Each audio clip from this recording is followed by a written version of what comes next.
안녕하세요. 20년 동안에 호황이었던 것들이 이제 끝나간다라고 얘기합니다. 세계 경제에 대변동이 온다고 하는데요.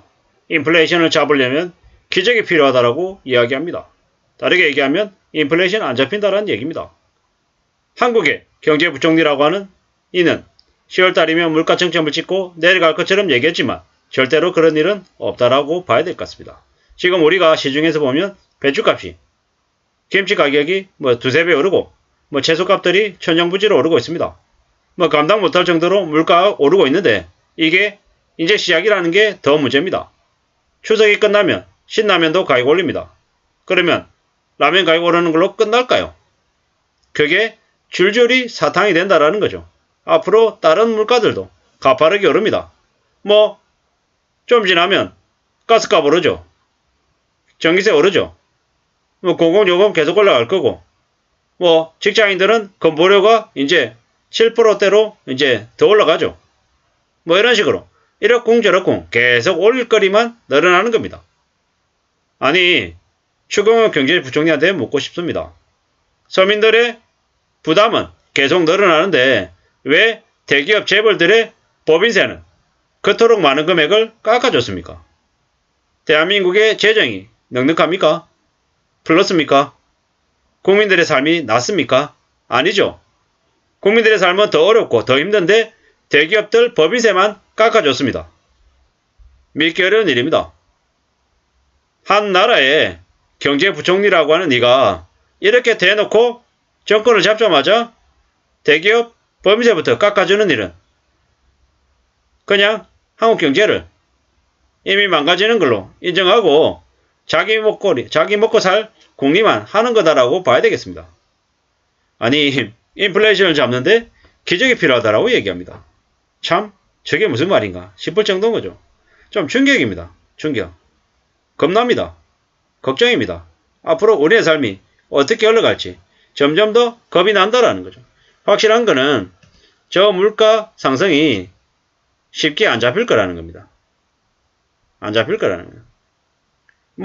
저렇게 물가가 미친듯이 오르면 보통 사람들의 삶이 어떻게 되겠습니까? 엄청 안 좋아지는 거죠. 엄청 안 좋아지는 겁니다. 뭐라고 얘기냐면 일본 같은 경우에는 1980년대 일본 사람들의 삶의 수준이 지금보다 나았다고 합니다. 지금은 더 안 좋죠. 훨씬 안 좋습니다. 게다가 지금은 한국 같은 경우에는 뭡니까? 가계부채, 정부부채, 기업부채, 그 부채 폭탄이 언제든지 터질 수 있습니다. 1980년대 말, 1990년대 초 일본에서 터졌던 거품 붕괴와 비슷하거나 더 심하거나 어쩌면 훨씬 더 심할 것 같다는 생각을 합니다. 과거에 일본 사람들도 다른 사람들에게 매우 관대하고 자신들의 삶이 여유로웠답니다. 하지만 경제가 어려워지니까 사람들이 경제적으로 빈곤해지니까 뻔뻔해지고 또 막장으로 살아가게 됐던 거죠.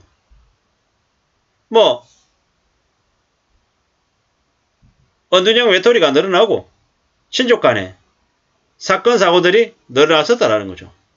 그리고 일본 사람들이 다른 사람들과의 거리도 멀게 하고 혼자 그냥 조용히 사는 게 일반화가 됐죠. 왜겠습니까? 먹고 사는 게 힘드니까. 그 문제 때문에 그렇게 되다라는 거죠. 물가가 상승하면 사람들이 가난해지는 건 당연하다라는 거죠. 세금 오르고 물가 오르고 사람들의 생활 수준은 떨어지고 월급은 오를 리 없고 점점 더 안 좋아지는 거죠. 빚을 언제까지 유예할 수 없습니다. 어느 시점이 되면 갚아야 됩니다. 탕감해준다? 과연 그럴까요? 저는 탕감해준다는 말을 못 믿겠습니다. 일부 극소수들은 아마 그렇게 되긴 하겠죠. 근데 전체 다 빚을 갚아줄, 탕감해줄 돈이 없습니다. 돈 없습니다. 그러니까 결국 세금을 해야 되는 건데 세금을 그렇게 다 어떻게 메꿉니까? 어렵다라고 저는 봅니다. 빚에 짓눌리면 삶이 엉망이 되는 건 당연하다는 겁니다. 물가가 폭등하면 자영업자들이 자영업을 포기할 수밖에 없을 겁니다. 왜? 재료값은 폭등하는데 그렇다고 음식 가격을 올리는 것도 한계가 있으니까 답이 없는 거죠. 뭐 자영업자들이 그러다 보면 빚이 더 늘어나고 감당 못하고 그러다 보면 상권 자체가 아마 무너질 수도 있겠다라는 생각을 해봅니다. 지금은 앞으로 최소 5년 이상 뭐 어떤 사람들은 10년까지라고도 얘기합니다. 이 힘들고 어려운 시기가 쉽게 조정이 안 될 것 같다라는 거죠. 이제 빚을 진 사람들은 대출을 더 받기도 어렵다고 합니다. 지금은 전 세계가 물가 폭등에 난립니다. 이자도 올라가고 물가도 올라가고 뭐 유가도 조금 내렸다고는 하지만 지금도 여전히 높은 상태입니다. 우리가 21년 12월 달에 요소수 부족 때문에 물류 대란 일어난다라고 해가지고 떠들썩했습니다. 그렇게 뭐 하나가 부족해도 다른 많은 것들을 큰 영향을 받는 게 지금 현재 한국 경제 상황입니다. 그렇게 생각해보면 뭐 우크라이나 전쟁 아니면 뭐 유가 뭐 중국 공급망 붕괴 뭐 여러가지 이유들 때문에 앞으로 생활 물가가 올라가는 건 당연하다라는 겁니다. 미국은 베트남 전쟁 이후 미국 빚을 메우기 위해서 유가를 올리고 온갖 일을 벌였던 것처럼 이번에도 미국의 부채를 갚기 위해서 미국은 급속도로 금리를 올립니다. 그렇게 되면 어떻게 되겠습니까? 경기 침체는 올 수밖에 없다라는 겁니다. 미국은 통상적으로 2년 동안 금리를 올리고 그 다음 2년 동안 경제적인 침체를 불러왔습니다.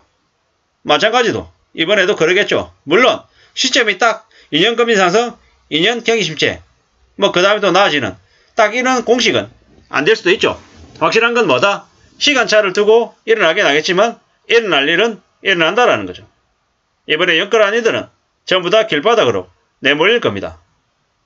절대로 쉽지 않습니다. 물가 오르고 각종 비용 폭증인데 월급 반환대 뭐 주담대 혹은 마이너 대출의 이자 부담이 커지면 견딜 수 있겠습니까? 돈 갈 데가 없는데. 이런 일들이 언제까지 벌어진다? 최소 5년이다. 그러면 어떻게 되겠습니까? 그냥 미치는 거죠. 부동산 가격이 쉽게 하락하겠습니까? 서서히 긴 기간을 두고 가격이 조정이 되겠죠. 뭐 분양돼야 되고 계속 팔아야 되고 하는데 뭐 쉽게 저가격으로 내려와서 거래량이 확실하게 늘어나는 이런 일들은 없을 것 같습니다. 뭐 2021년 공인중개사 시험에 최대 인원이 응시를 했다고 하는데요. 우스갯소리로 성인용 수능시험이라고 부를 정도입니다. 학원만 좋은 일 시키는 거죠. 얼마나 많은 이들이 부동산 시장에 관심을 갖고 있는지를 보여주는 한 예시라고도 얘기할 수 있습니다. 앞으로 꽤나 혹독한 시간들이 벌어질 것 같습니다. 중국, 미국, 유럽, 전 세계가 심상치 않습니다. 그리고 그 여파를 한국이 고스란히 받는다라는 것.